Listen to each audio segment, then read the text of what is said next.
One Sunday morning, Tunde sat in his favorite chair, watching the twins pack their things. They're preparing to return to the city.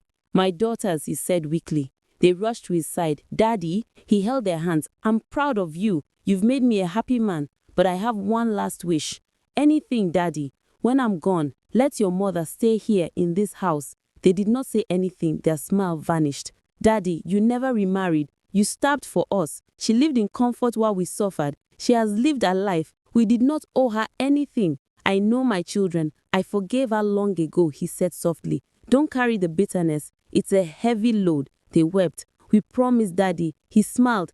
"Good girls. Now, let me rest." By the afternoon, Tunde was gone. He passed away peacefully without staying to enjoy his labor. The twins lay beside his body, clutching his hands, sobbing like little girls. His burial shook the village. People arrived in buses, a brass band played, white tents filled the compound. He was buried in a golden casket beneath a mango tree. A marble stone bore his name, Tunde, father of queens.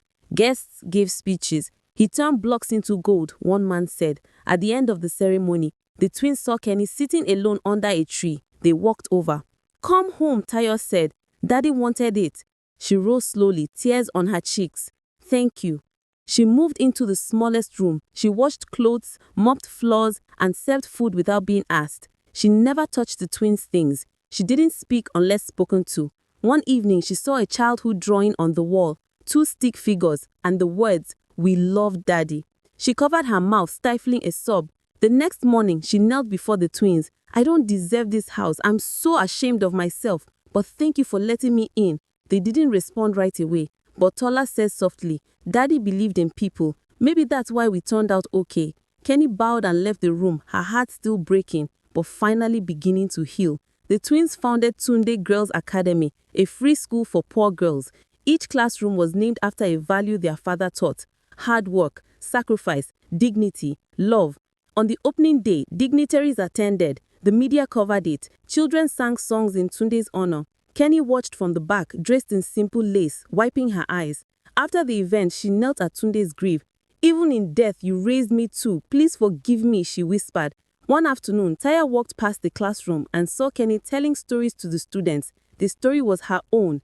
"I abandoned my family. I chased riches. I returned broken, and they forgave me."